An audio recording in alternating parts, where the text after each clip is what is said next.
Channel के like कीजिए, subscribe कीजिए, शेयर कीजिए। भोलेनाथ के चरण में प्रणाम करती हूँ, मैया भवानी के चरण में प्रणाम करती हूँ, गणपति के चरण में प्रणाम करती हूँ, हम अपनी माता पिता के चरण में प्रणाम करती हूँ। मेरा प्रणाम स्वीकार हो प्रभु, मेरा प्रणाम स्वीकार हो।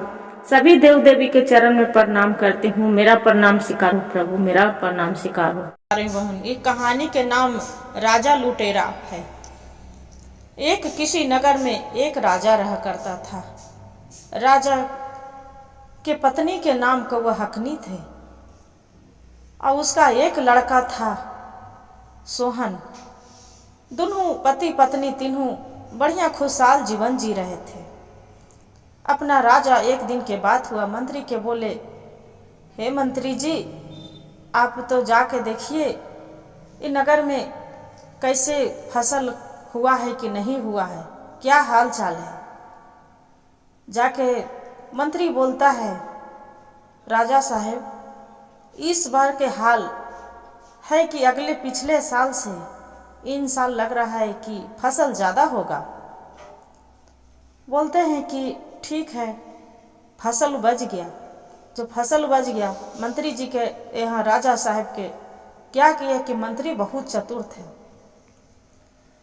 मंत्री बोलता है कि अरे राजा के काम के अपने तो कहीं जाते ही नहीं, राजा से झूठ बोल देंगे कि इन साल की फसल कम हुआ है।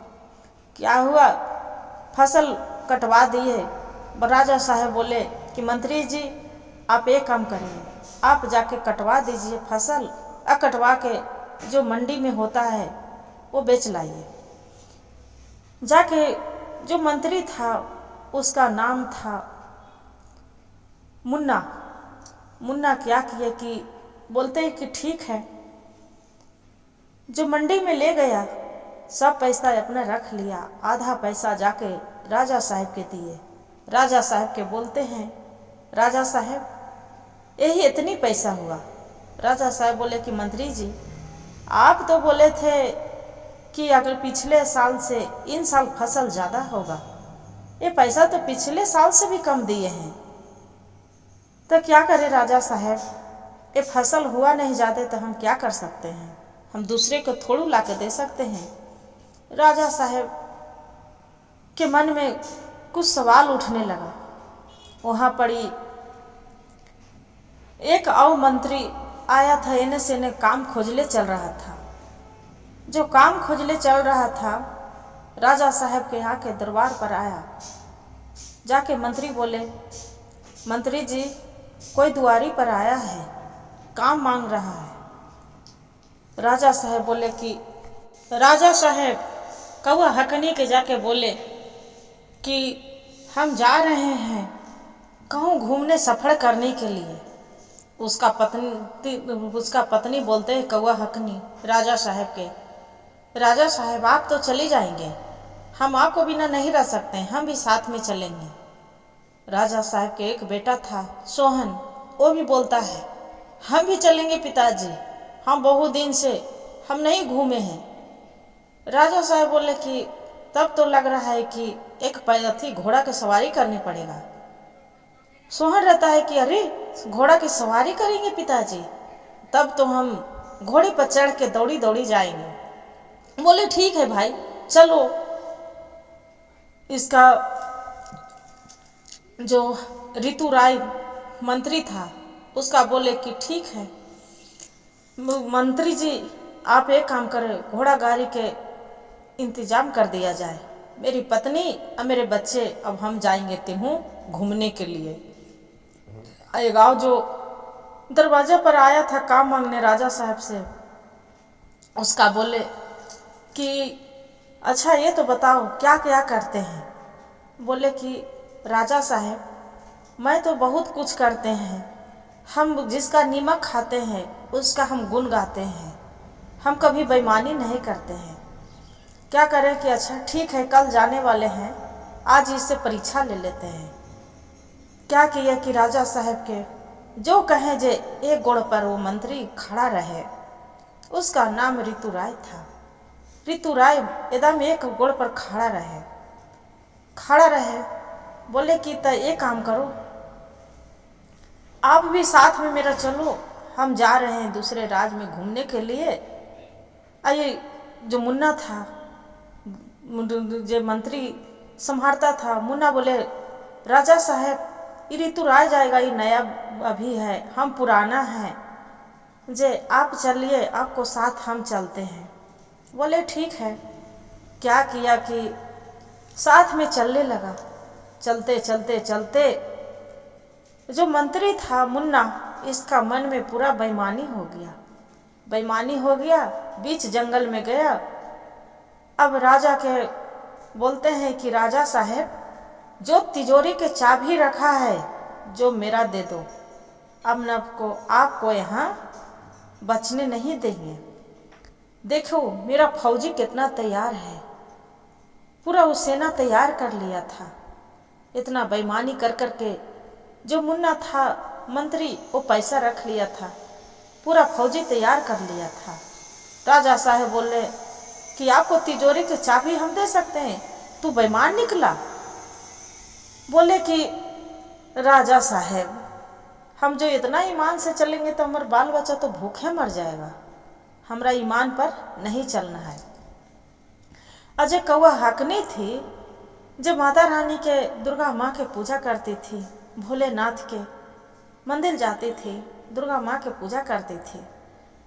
भगवान से ही मना रहे थे कि हे भगवान, ये तो मंत्री कितना धोखेबाज निकला। अब राजा साहब सोच रहे हैं कि ये युद्ध हो गया, मेरा बेटा और मेरी पत्नी, ये कौआ हकनी, इसका जान तो अधूरी हो जाएगा, इसका क्या करें। तब बोलते हैं इसका ऋतु राय के, मंत्री ऋतु राय एक काम करो, ये नहीं हम चाहते हैं कि छोटा सा बेटा मेरा सोहन इस युद्ध में लड़ाई देखे। हो सकता है कि मेरा साथ कुछ भी घटना घट सकता है, मेरा बेटा रहेगा, मेरा पत्नी रहेगी, अपना कन्हो जाके गुजर बस कर लेगी, मेरा साथ साथ वो दोनों मारा जाएगा तो अच्छा नहीं लगेगा। जाइए दूसरा राज में उसका पहुंचा लाइए, दूसरा राज लेके चला जाइए।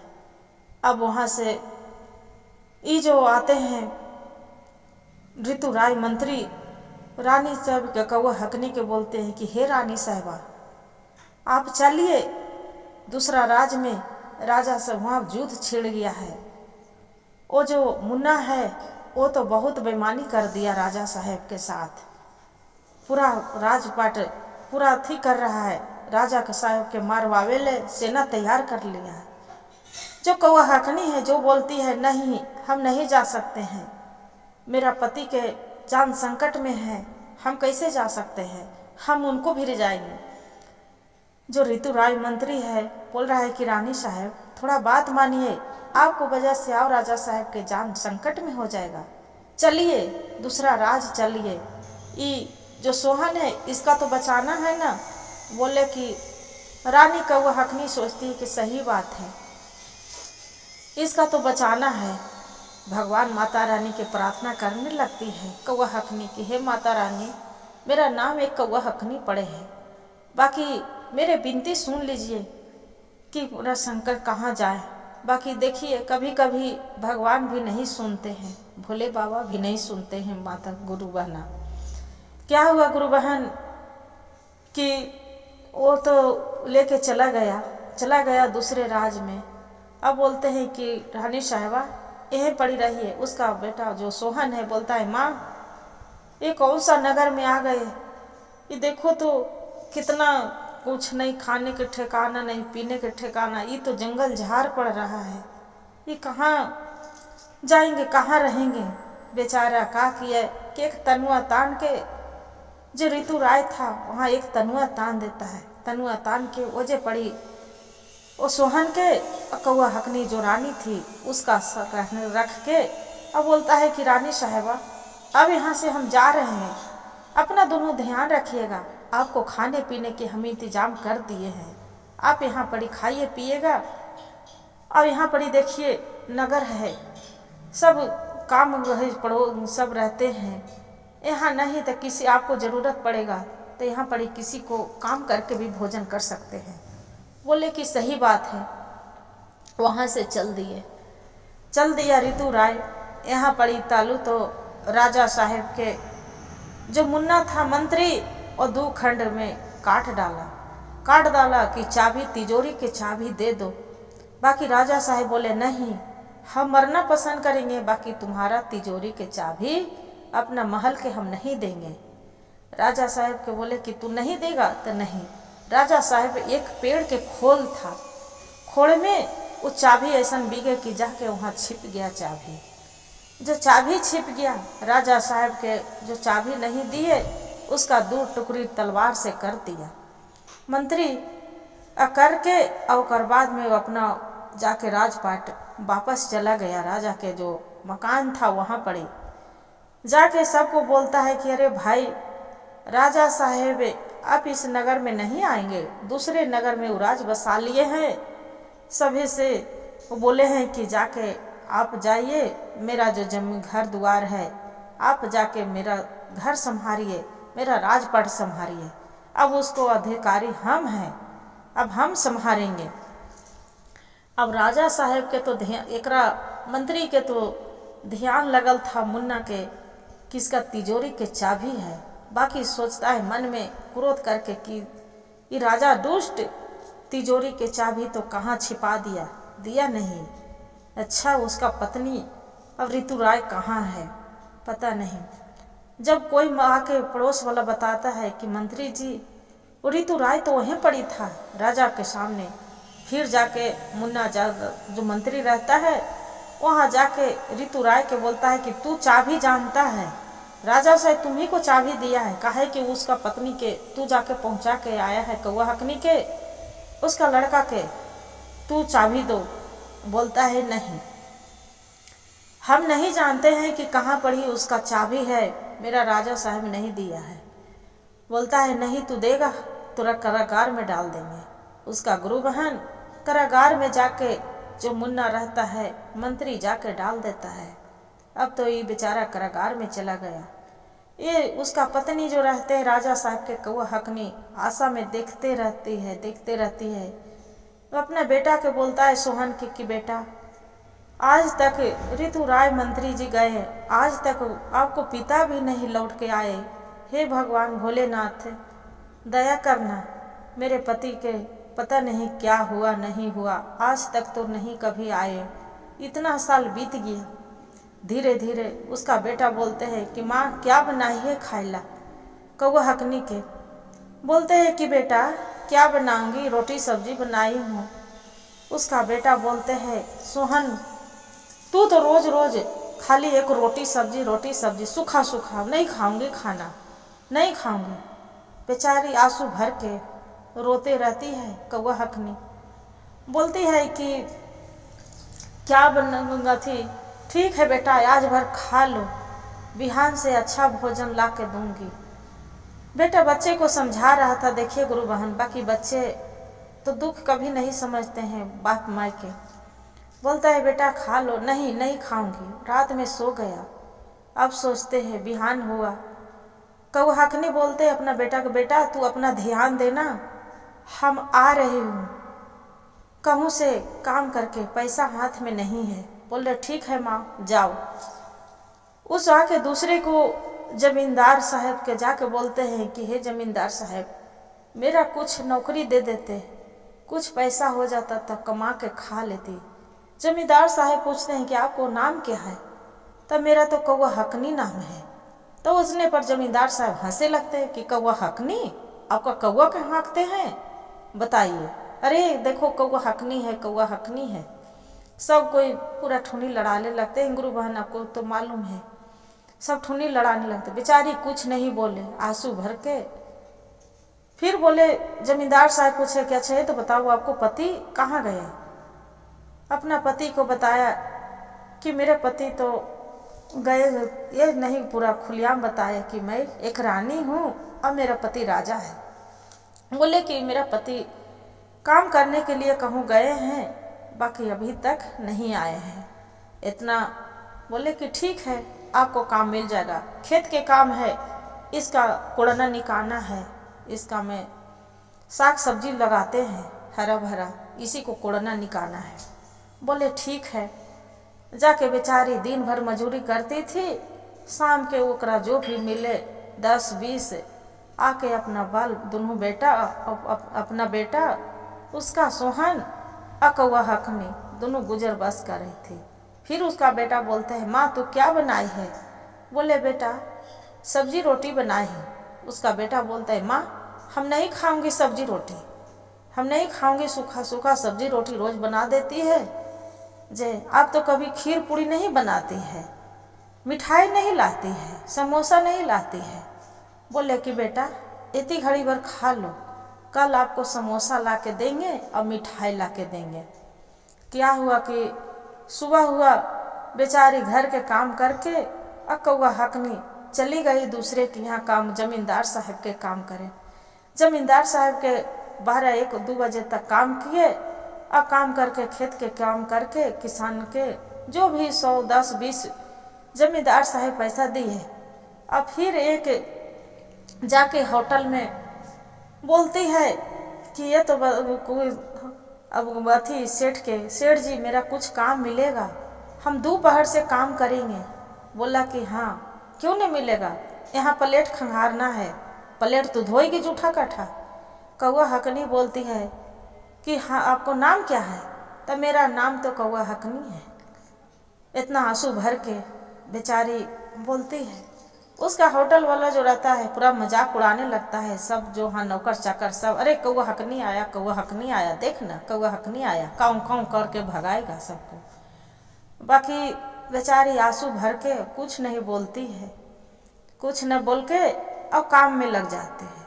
शाम हुआ, सेठ के बोले कि सेठ जी वो जो पैसा है, पैसे के बदले में आप मेरा मिठाई दे दीजिए एक ठो और समोसा दे दीजिए जे। बोले कि ठीक है।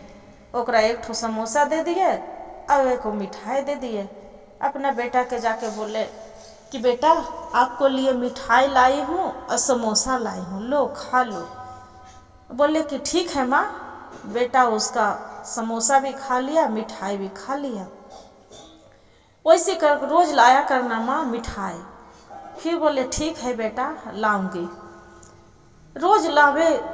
अब सोचे कि लड़का के मती खेलते खेलते वही चला गया खेत में। बोले माँ आज हम भी जाऊंगी खेत पर काम करने, आपको साथ है, हाथ बटा दूंगी तो जल्दी जल्दी काम हो जाएगा।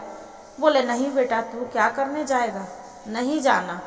धीरे धीरे लड़का ज्ञानगर हो गया, सोहन बड़ा हो गया, 12 साल के हो गया, ज्ञानगर हो गया। अब देख रहा है कि चला गया खेत पर। उसका माँ जमींदार के खेत में काम किया, कोड़ा निकाया, होकर बाद में जमींदार पैसा दिए और पैसा लेके और घर के लिए राशन पानी खरीदा और खरीद के फिर चला गया होटल काम करने के लिए। वहाँ जाके देख रहा है कि जूठा बर्तन खंगार रहे, सब इसका पूरा चिढ़ा रहा है, चिढ़ा रहे हैं सब। कौआ हकनी कर कर के सब ताना मार रहे हैं कि अरे कौआ हकनी है, देखो काऊ के टांग टांग टांग टांग करके भगाएगा, काऊ काऊ करके सब चिढ़ा रहा है।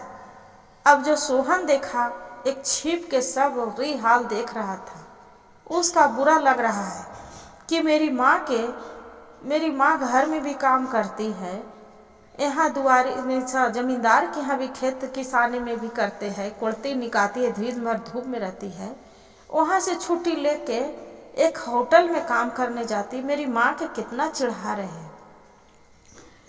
बोले कि माँ आया, बोले बेटा मिठाई लाई हूँ खा लो, समोसा मिठाई।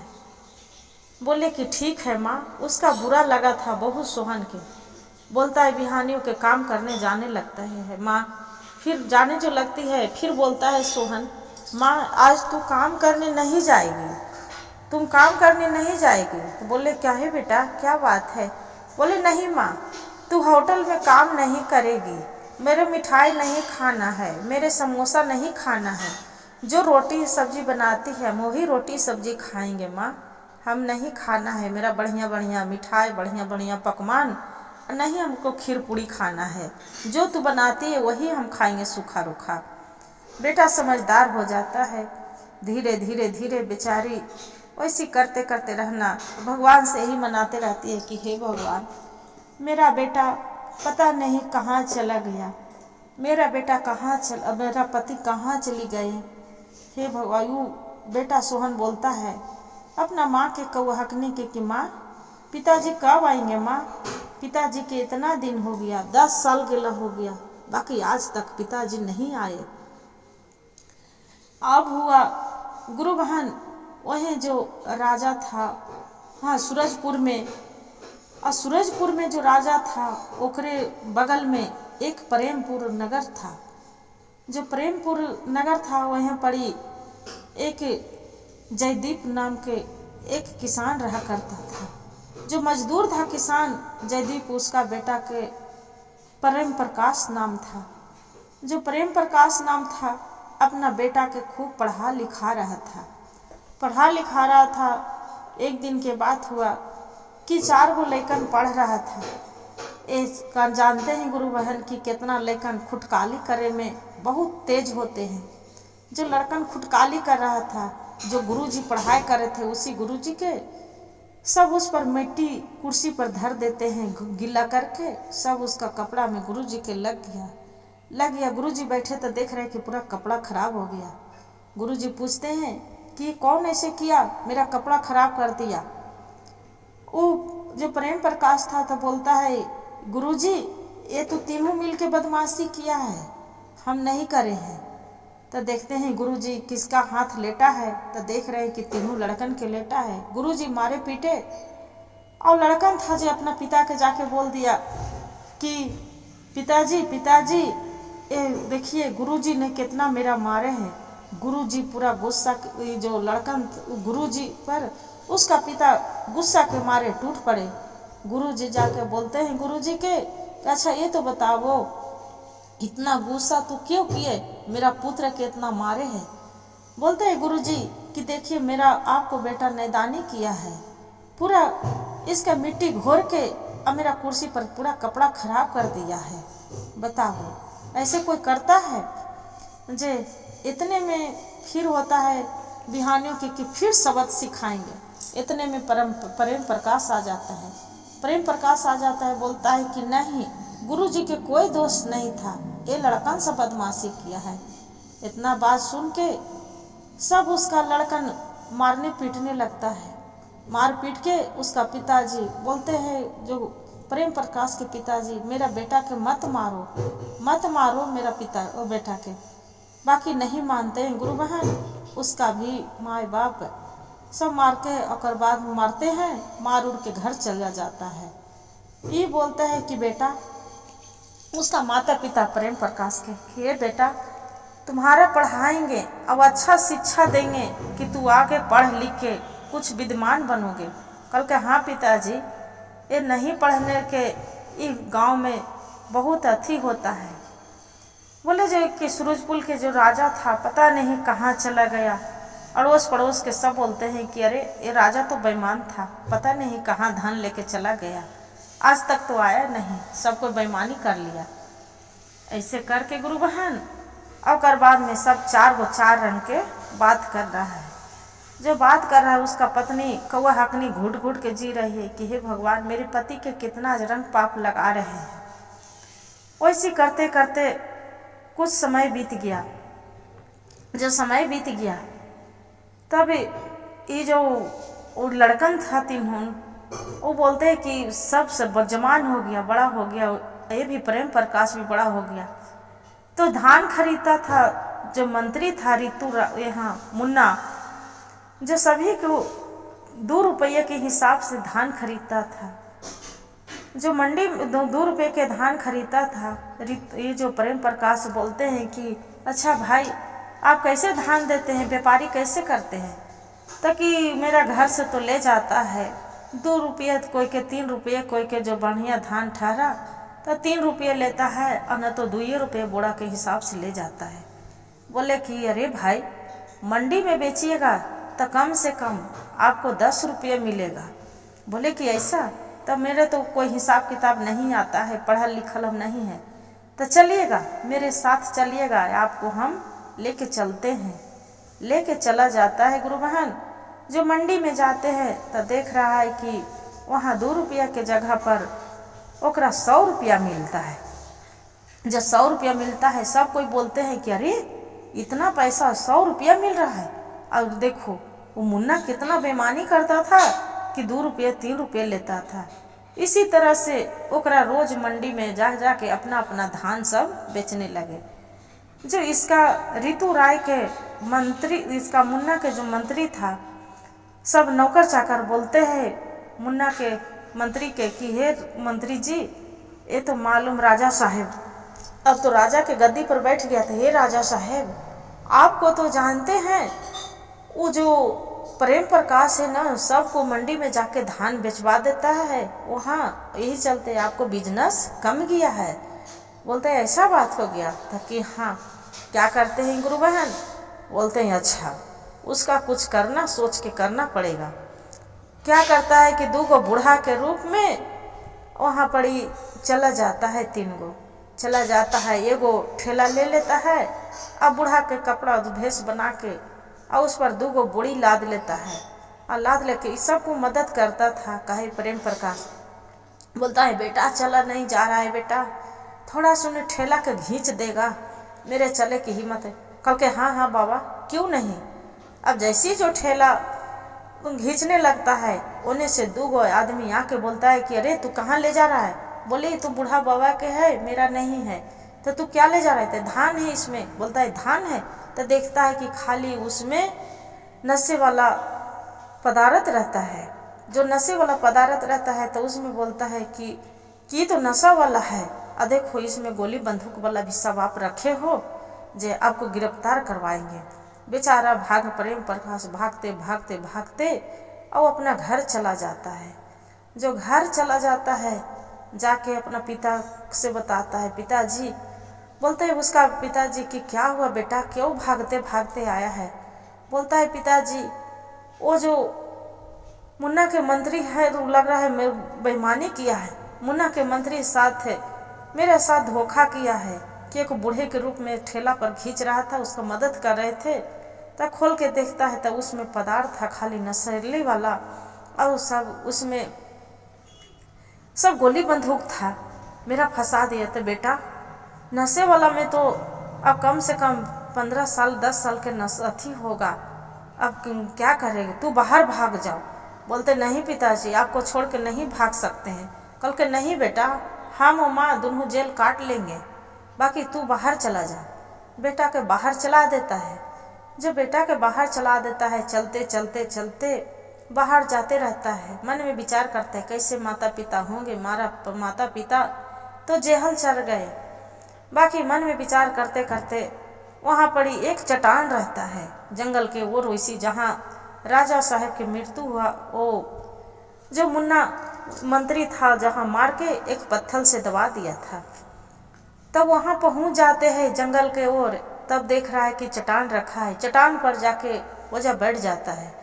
जब चट्टान पर बैठ जाता है, राजा साहब की आत्मा निकल के आके बोलता है कि आप कौन है बेटा, आप यहाँ कैसे आ गए, ये चट्टान पर किस लिए बैठे? बाकी कोई भाषा नहीं समझता था, ये प्रेम प्रकाश था, ये भाषा समझ जाता है। बोलता है कि अरे आप कौन हैं? बोलते हैं कि हम एक राजा हैं, सूरजकुल के सूरजमल राजा हैं हम। जे मेरा एक पत्नी है, मेरा पत्नी के नाम कौआ हकनी है, मेरा बेटा के नाम सोहन है। मंत्री दिया जो ऋतु राय मंत्री था उसका बोले थे कि आप कहूँ पहुँचा लाइए, पता नहीं कहाँ पहुँचा लाए हैं, मालूम नहीं है। जे उसका कुछ मदद कर देते। बोले कि ऐसे तो बताइए क्या मदद करना है, जो मदद करना है जो बताइए, हम जाके करेंगे मदद। बोलता है राजा साहब कि ये बेटा जो मदद करना चाहते हैं तो आपको बहुत बहुत बहुत धन्यवाद शुक्र होगा। एक काम करो, वो जो देखो पेड़ के खोड़ है उसमें तिजोरी के चाबी है, उसका चाबी मेरा पत्नी के और उसका दे दो बेटा के, और जाके मेरा बेटा के पत्नी के बता देना, और जो ऋतु राय है उसका पता करके कि कहाँ है, किस हाल में है, क्या किया है मंत्री के साथ है। बोलते हैं कि ठीक है राजा साहब। क्या करता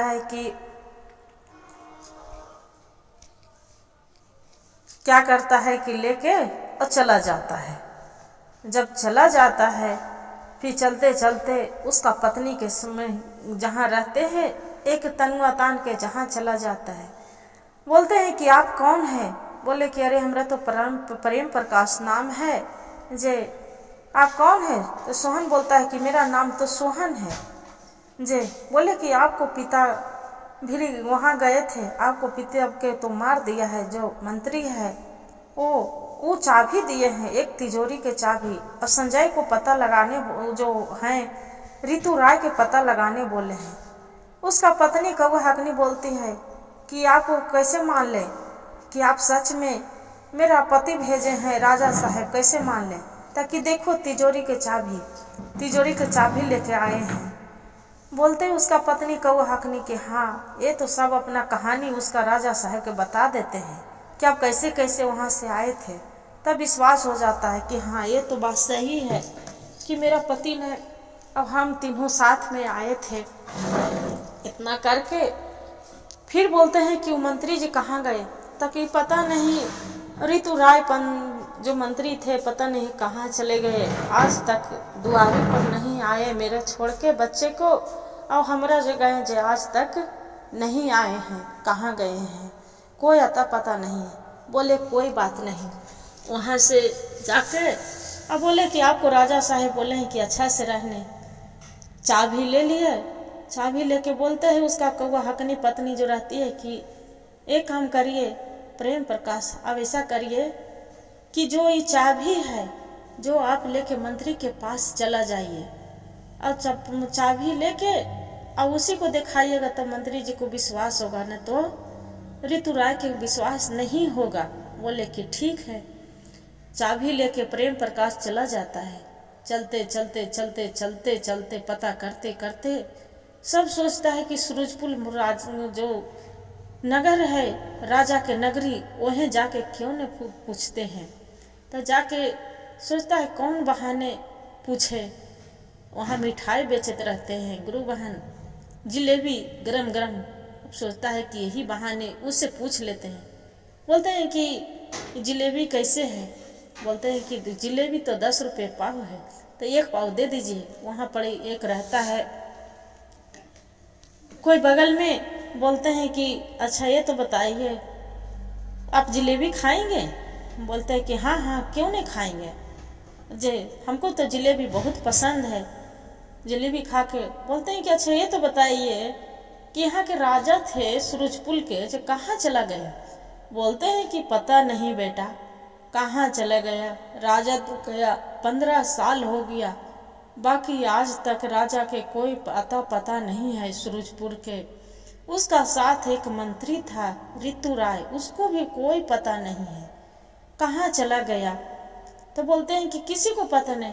तो सुने थे कि मंत्री था जो ऋतु राय, उसका कारागार में डाल दिया गया है। आज 15-16 साल हो गया, पता नहीं। वो उसका पत्नी कौआ हकनी और उसका बेटा एक सोहन था, पता नहीं कहाँ है, कोई अता पता नहीं है। राजा थे तो बहुत अच्छा आदमी दिल के था, बहुत अच्छा था। भूखा के अन्न प्यासा के पानी दिया करता था, बहुत ही अच्छा था। और जब से ये आया है मंत्री राजा बना है, जब से ही तो नगर से भी निकाल दिया है सबको, और न किसी को अपना सब बेईमानी कर कर के धन दौलत हथिया लिया है। क्या करे, सब वैसे करके मन सब उदास कैले हैं। बोले कि ठीक है, उतना पता मिल गया। फिर कारागार में उसका पास एक चाबी खरीद लिया था। जो चाबी खरीद लिया था ये जो ऋतु राय था, चाबी खरीद के और वहाँ पहुँच जाता है।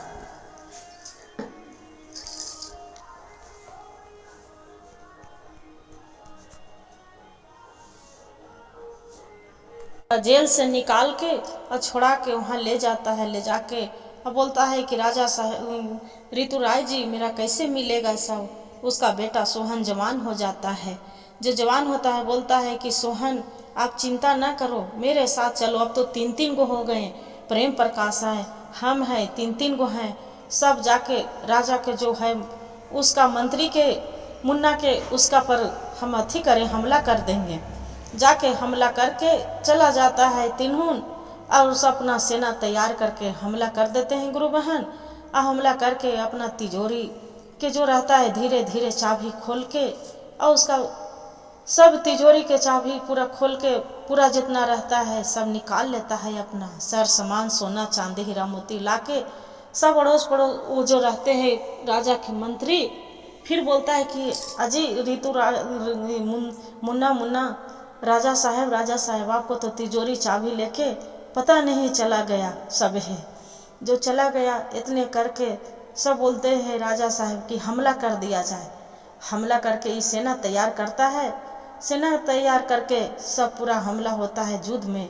उसका माँ रहती है, जंगल वाला सब जो रहते हैं उसका भी लेके हाथी घोड़े की सवारी के साथ सब फौजी के साथ झगड़ा लड़ाई पूरा होता है। बाकी अंत में देखिए गुरु बहन जीत सच्चाई का होता है। जीत हुआ इसका कौहकनी के अपना राज पर जाके घर द्वार पर फिर कौहकनी और प्रेम प्रकाश ऋतु राय तीनों और उसका बेटा सोहन जाके तीनों आराम से खुशी खुशी रहने लगे। देखिए गुरु भाई गुरु बहन कि भगवान भोले बाबा के कृपा था, भोलेनाथ के कौहकनी रोज पूजा करती थी, माता रानी की कृपा पूजा करती थी। इसीलिए गुरु भाई गुरु बहन जो मेरा कहानी अच्छा लगे तो वीडियो को लाइक सब्सक्राइब जरूर करिएगा। हर हर महादेव कमेंट में लिखना ना भूलिएगा।